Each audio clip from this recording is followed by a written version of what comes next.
émission na bino sous les projecteurs et pesamela bino na kati ya maison de communicateurs professionnels MC Pro na grâce ya coordonnateur Richard Mouampoul to tombela bino toujours bolandi malamu bino ba nyonso o bolingaka biso na kati ya MC Pro na présentation wa bino ndeko Vianney Kiasaka VK journaliste sans complexe kasi na ngambo kuna ya caméra nazali na Venice Ngofulu pe Arafat Ngonde elongona bango tozo solola nande kona biso oto yambi na mokolo lelo en tout cas biso na kati ya MC Pro tolinga komemela bino bandeko oyo bazali na likanisi ya kosala malamu pe komema développement na kati ya province na biso ya Congo central, pourquoi pas na République démocratique du Congo mobimba tozali na jeune fille moko ya kitoko na yebi ke bokomona ye kala mingi te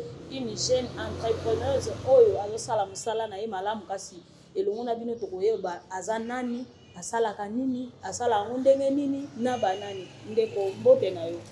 Mbote mama journaliste. Mama tokoki koyeba kombo na yo nani? Kombo na nga Grâce Lokwa na fandi na Kisantu. Je suis entrepreneur, voilà, je suis entrepreneur. J'exerce mon entrepreneuriat dans le secteur agroalimentaire, d'où je fabrique les yaourts de la marque JD. Voilà. Ndeko Grâce Lokwa. Obandaka ngondenge nini elengi wana obanda kosala ba yaourt? Bon, souvent c'est va poser une question Anna, je réponds toujours, c'est une réponse divine.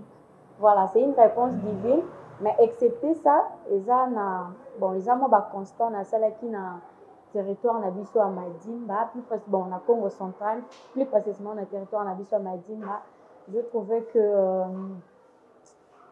on avait de points négatifs, on était un peu paresseux par rapport aux jeunes de Kinshasa, je peux dire. Pour Nathan Ranakin, je suis étudiante, Nathan Ranakin, et il y avait des amis à moi. On sent que ce sont de jeunes, mais sauf qu'on m'a dit bon, place bazo travailler, toi-même tu dis mais faut se payer la caca. Donc quand je suis rentrée chez moi qui sont tout et on a dit bon, je dois faire quelque chose que ça peut apporter quelque chose de positif dans notre territoire de Madimba.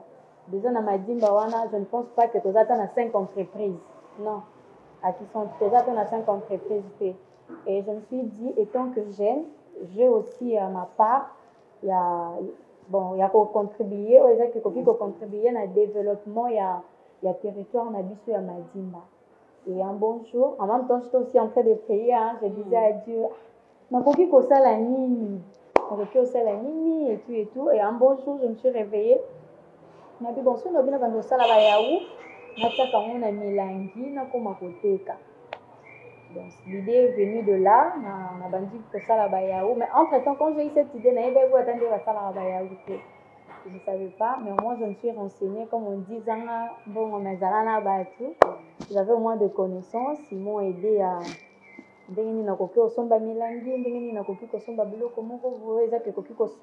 réaliser projet Nangaï. Et il y avait une amie de mon maman, c'est elle qui m'a aidé avec la nouvelle technologie. On a dit que ça la recherche pour essayer un peu d'apporter une valeur dans un produit. Donc j'ai essayé que ça la recherche sur YouTube et tout. Donc l'idée est partie de là. Dès que nous ça la bayaou, ça la paix marque JB. Et voilà, c'est un peu ça. Voilà, toujours continuer toujours en tout cas les alliés malamu mingi, les alliés vraiment malamu mingi comme on a ba jeune fille. Il y a aussi des jeunes filles au bazar maïlé, des jeunes filles intelligentes au bazar réfléchir malamu. Au tout que le bango que aux étudiantes, organisation et le kakandemini. Est-ce que nande mosala ba yaou na yo ozana ba travailleurs au kaka au pesa on a ba supermarché ou bien ndemini. Pour l'organisation, au début, on a bandeki nazaki ngamoko, nando sala na ngamoko. Et après un temps, je me suis dit, bon, mieux vaut adorer d'autres personnes pour que ensemble, nous pouvons aller loin. Donc, j'ai 3 personnes avec qui je travaille. Ce sont mes petits frères. Donc, déjà, mes petits frères, ils sont aussi mes travailleurs. Et ça, moko, aza chargé pour la livraison, pour la yaourt, tout est quand on a tout ça, na point de vente qui sont. Tout ça, point de vente na Kandu, tout ça, point de vente na Kimbala. Ils ont des quartiers na Bissau qui sont, voilà.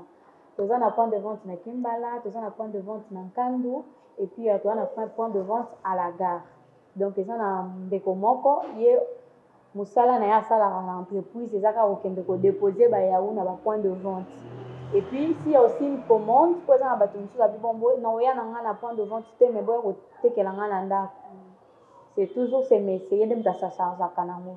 Eza na moko ye mais lui maintenant il s'assure à ce que soka moni déjà ba produit bon ba matériel to utiliser te bandi déjà ko sila. Donc au sala ba commande ça ebisima que non biloko déjà bandi ko sila. Il faut que tout ça la bâche. Il y a Zana pour la bongo et moi-même je suis plus côté marketing. Donc côté marketing sur les réseaux sociaux, de fois sur terrain, on a ça là. Donc nous marchons comme ça. Voilà, avant de zoom en question et question moko yelinga ina ligambo tolo ba ya réseaux sociaux parce que toujours mon mingi réseaux sociaux on dirait que ba pays mosusu nde ezo pour bénéficier nango mingi ke biso ba congolais mingi ba jeunes filles ba se lancer na ba réseaux sociaux pour des bêtises en tout cas pour na kaka ko sala ba délire na kati ya réseaux sociaux. Or ndenge yo uti koloba yo osala rapé marketing na yo mingi bato bazo découvrir yo na kati mingi pour na ba réseaux sociaux nini ro koloba na ba jeunes filles o bazaka ka na réseaux sociaux pour na kolakisa mipende na bango pe batolo na bango. Ok, bon, je peux dire comment. Souvent, j'attends les gens dire que les réseaux sociaux, ils ont bien, les réseaux sociaux, ils ont un apport négatif. Mais moi, je trouve que les réseaux sociaux, ils ont un apport négatif. Et là, on a un avantage, puis un inconvénient. Mais il faut savoir juste l'objectif. En fait, nous avons besoin de comment les réseaux sociaux. Pourquoi? Moi, au début, c'était juste un compte sur Facebook pour me permettre, parce qu'ils ont déjà un moyen de communication. Voilà. Au début, Facebook, avec compte, ils ont juste genre parler avec des amis, se faire des amis et tout. Mais quand cette idée m'est venue, je me suis dit, bon, je connais pas mal de gens au basé qu'à travers les réseaux sociaux, ils ont gagné quelque chose. C'est par là que j'ai commencé à poster babiloko na ngai et tout et jusqu'à présent ça na ba mususu ba yebanga à travers les réseaux sociaux ba place mususu ba sala pe ba commande voilà ba sala ba commande ba place na koma okendo kotika ba yaou na nga eza ba yebanga pour na réseaux sociaux à part qui sont tout na livra peu de fois na Kinshasa ba yebinga eza pour na réseaux sociaux. Donc pour dire que fondé que luka utilisation tout c'est le longo pour une bonne utilisation, voilà. Se connecter dans les réseaux sociaux et ça la pour un apport positif. Pour déjà quand on s'est lancé dans les réseaux sociaux, mais il faut chercher maintenant à influencer positivement. Vous voyez un peu. Nous devons chercher à influencer positivement parce que quand on a des avocats, il y a certaines personnes qui t'écrivent un peu comment je peux faire pour être comme toi. C'est déjà un apport positif. Et non, tu passes seulement sur les réseaux sociaux, qu'on s'exhiber, qu'on bina. En tout cas, je déconseille ça aux jeunes, surtout les jeunes femmes. Donc, tout le cas, c'est les réseaux sociaux, et ça va nous apporter quelque chose de positif. Olobi ke o travaillera kaka na bandeko na yo mais entreprise nga na yebi ko sala ngo pona bandeko na yo te pona bandeko na yo ya Congo central et pona bandeko na yo ba congolais nde o sali entreprise na yo. Pourquoi pas o sala ki ke ozui moko na famille ozui pe mosusu libanda pona ko permettre pe bandeko o baza na chômage ta mosu ba bénéficier ta moi combien wana ofuta pona yebi ko futa ka bango. Ouais, bon. Déjà, je dis, il y a discrimination. Le problème est que nous avons une idée, nous avons expliqué. Ce qu'on doit savoir lorsqu'on veut lancer un projet, oui, tout ça un projet pour que quelque chose, pour que ça nous apporte au moins quelque chose.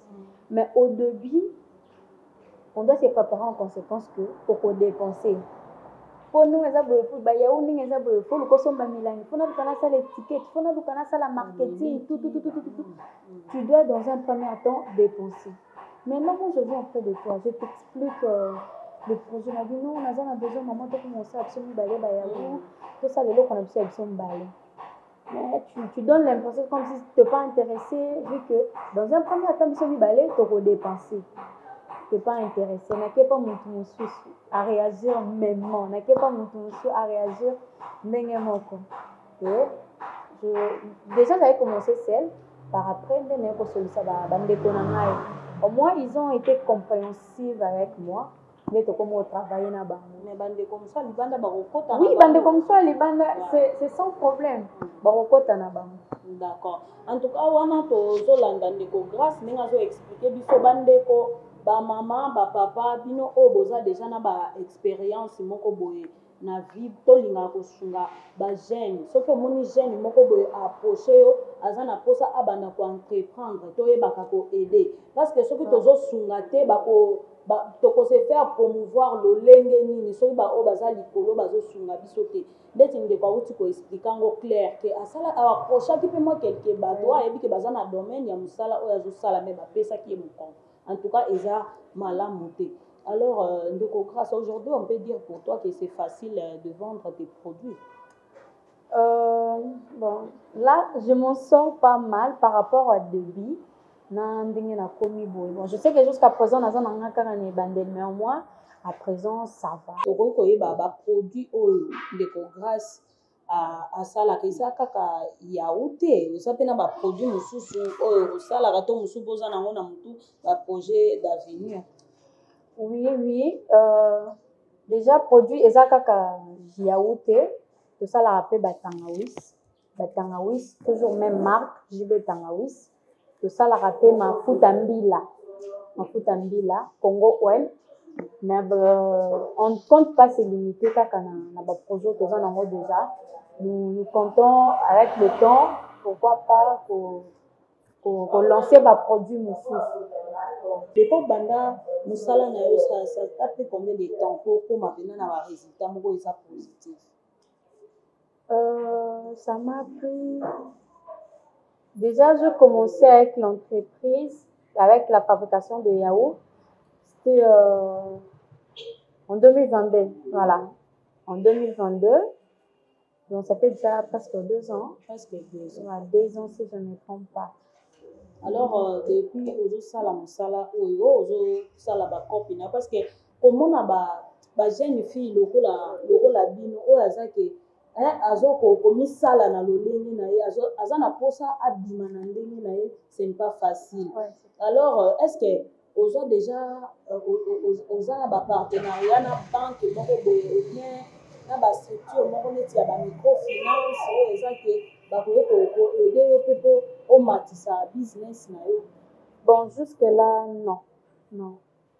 Yo o sollicitaka bango te to bango pe bayaka envers yo te? Bon, pour na comme on a niveau pour solliciter, il faut y babango. Voilà, faut y babango. Mais jusque là, bon, on a évité, raison pour laquelle là on a sollicité. Mais entrepreneur, le normalement, faut aller na banque moko boye atravaillaka nango ou bien microfinance moko boye atravaillaka nango ou bien ozoko évoluer kaka na ndenge na mais si c'est comme ça c'est encourageant. Ok, mais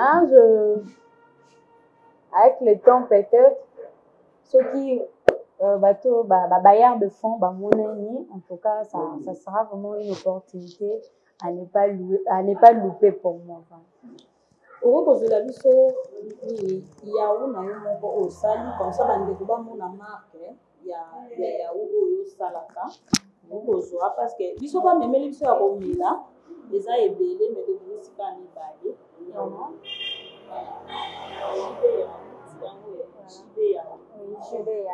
voilà yango oyo bandeko oyo boza na posa botravailler surtout tozomona baalimentation toza na baalimentation awa eza ebele bazotonga na moni mpe basupermarché mosusu bazotonga deja awa tosunga ndeko aza jeune fille aboyi kokende na banzela gauche droite tala mosala azosala ce n'est pas facile tosunga jeune fille amata akende lisusu likolo parce que na nzela na ye toyebi ke bajeune garçon ebele bamama bapapa bakozwa mpe misala neti nga naza na kondima ke un jour tokokende mpena na société na ye ya monene tokoti mpe tosali émission naza na kondima alors toleki nanu na page ya toolobela droit de la femme déjà bonne fête merci pareillement merci beaucoup tokomeka mpe kolobela thème international ndeko grâce balobi investir en faveur des femmes yo za femme entrepreneur mpona yo mwasi nini oyo bakoki koinvestir sur yo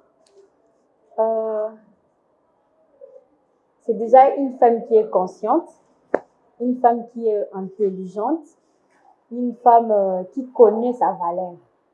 Voilà, c'est na moi si bon wende okoki ko investir.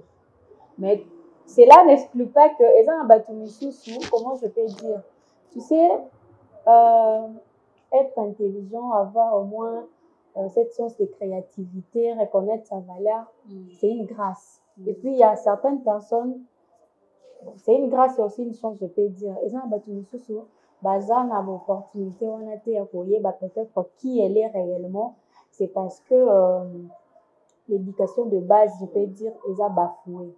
L'éducation de base, ils a bafoué.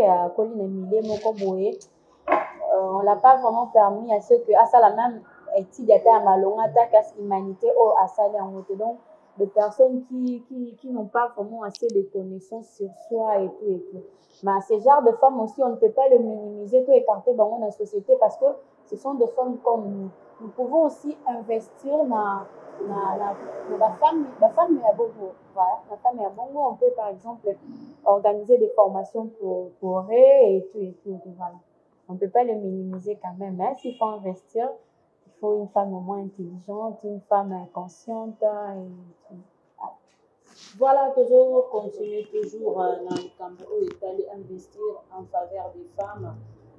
Grâce, si il faut lancer un message au président de la République et surtout au gouverneur Nabiso, oyo azali to oyo pa koya ya Congo central, message nini okoki ko lancer surtout pour na ba maman, pour na ba jeune fille, surtout ba fille mère oyo baza négligé na société, message nini oyo okoki ko lancer awa ba pesi biso thème oyo eza motuya mingi.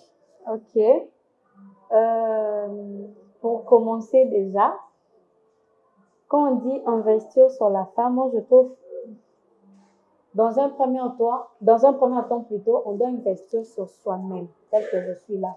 Donc je ne vais pas entendre d'abord à ceux que tous va investir sur moi. Moi-même, je peux commencer déjà à investir sur moi. Déjà pour approfondir mes connaissances et tout. Et deuxièmement, s'il faut faire appel à l'autorité à Bokanabiso, j'aimerais assez que, avec le temps, nous commençons à organiser par exemple des formations, des conférences pour les femmes, les filles mères et tout. Et surtout qu'on a l'éducation, des formations pour parler de l'éducation de la femme, l'éducation productive et tout. Par exemple, la femme ne sont pas ignorante. Chez nous là-bas, je peux vous donner un exemple.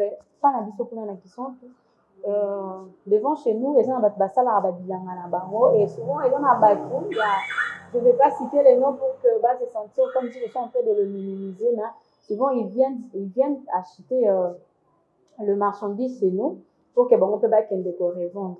Mais tu vas constater ces jeunes, toujours na ban. Moi na mon côté, des jeunes comme moi, je ne pense pas qu'ils ont de 22 ans, 25 ans. Des jeunes comme moi, toujours na ban. Une fois j'ai suivi conversation na bango, il dira à son ami, mais bota na yo, bota po bana no mutu bakosunga yo. Alors kaza déjà na bana ngo kutu bazotanga te. Azono na makoki ya kotangisa bana te mais azolinga abakisa lisusu. Donc moi je considère que ces femmes, ce sont des femmes qui sont un peu perdues, je peux dire. Donc aza vraiment na connaissance ya nini bakoki kosala, ce qu'il faut faire pour aider bango. Nous devons passer à la sensibilisation. Nous devons commencer par la sensibilisation, organiser aussi des formations par là. Donc, avoir un feedback avec eux. Vous avez parlé de formation. Et si on vous dit que grâce, venez un peu pour montrer aux femmes là comment fabrique les yaourts, vous serez disponible de le faire? Oui, oui. Parce que ndenge yo bapimelaki yo koto kendeki wana yo kopimela déjà mon père m'a toujours dit il y a plus de bonheur à donner qu'à recevoir. Voilà. Donc je sais que même si yo pimeli ngai quelque part ba pimela ngai, il y aura toujours une personne qui se porter garant à son aïe. Donc je serai prête il y a pour la qui je connais pas de fabriquer les yaourts. Je sais fabriquer la crème, gâteau, comment quoi, la galette. Donc, ça ne me dérangerait pas, genre, j'organise une formation, j'aide ces femmes. L'année passée, j'avais eu, bon, c'est parmi mes projets, hein, je m'étais dit, je dois créer une association. Déjà, j'ai quelqu'un n'a jamais été l'État et tout, association Sunga. Donc, le but de cette association, l'objectif général de cette association, c'est assurer l'autonomisation de la jeune femme ainsi que son bien-être. On veut faire de la femme, on veut faire de toutes les femmes les entrepreneurs. Voilà. On a des difficultés dans le salaire parce que dans les locaux, on a des salaires, il y a les hauts et les bas. On a eu des difficultés pour fabriquer des yaourts, des difficultés des difficultés, elles déjà, je vous ai dit que nous avons un Anakin. Donc, nous avons un Anakin, entreprise déjà puissante. Ils ont déjà difficultés, ils ont que faut le rapuna, il y a kaboye, et à part ça, chat n'a rien sur le salaire Anakin. Donc,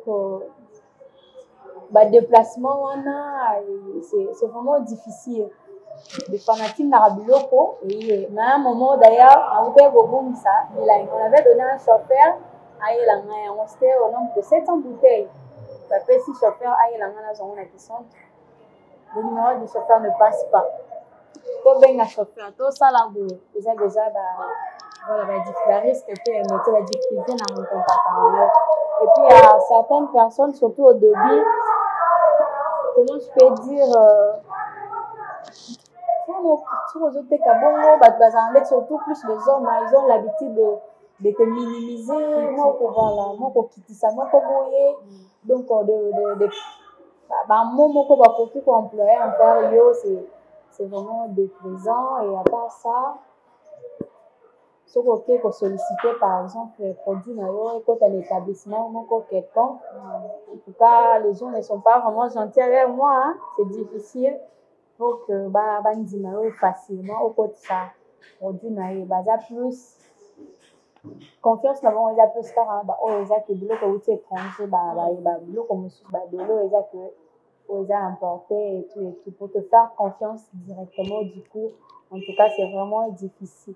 Une jeune fille a sali eloko na ye yo ozali nzamba apesa opportunité ya kozala na alimentation ozana esika moko oteka est-ce po osunga ndeko ozwa biloko na ye bosali mwa partenariat ozotekela ye biloko ekokute nini?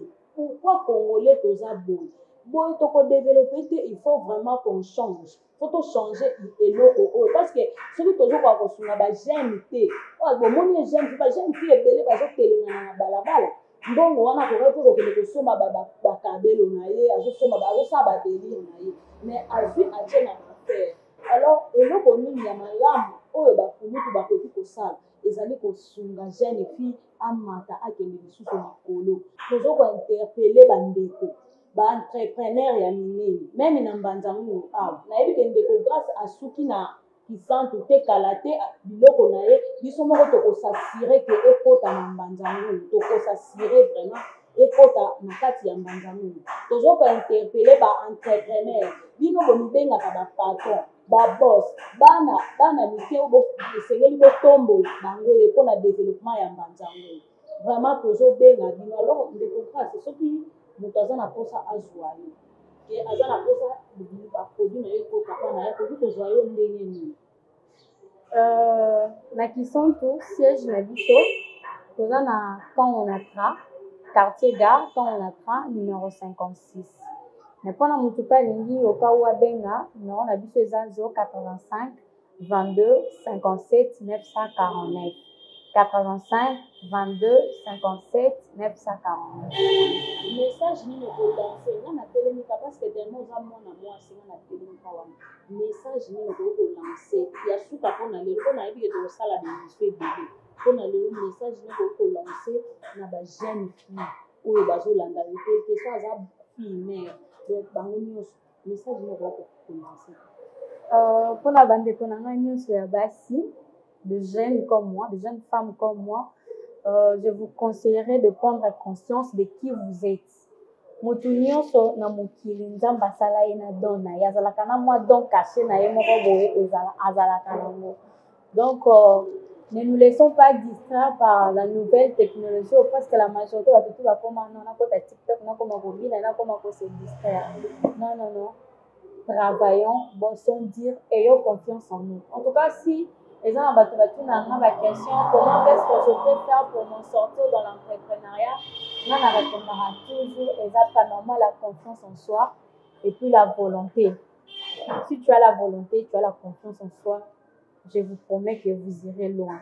Donc, bosser dire, tia makanisi na yo, tia molende na yo nelo kozo sala. Et avec le temps, peut-être on va acquérir ma connaissance, tu continues à apprendre. Parce que la raté. Tant que nous vivons, et puis donc battez-vous, rêvez grand, rêvez beaucoup un jour présidente ya mboka pourquoi pas beaucoup gouverneur ya mboka voilà pareil que moi. Déjà, moi, je me dis que je dois devenir une chef d'entreprise. Je dois implanter des entreprises ici au Congo central, en RDC, et pour faciliter aux jeunes, en fait, de réduire le chômage et tout comme ça. Donc, chers jeunes, ne soyons pas distraits. Concentrons-nous sur des choses qui sont essentielles. Donc, battez-vous et rêvez grand. Voilà, merci beaucoup, Anizalaki message. La grâce, le roi.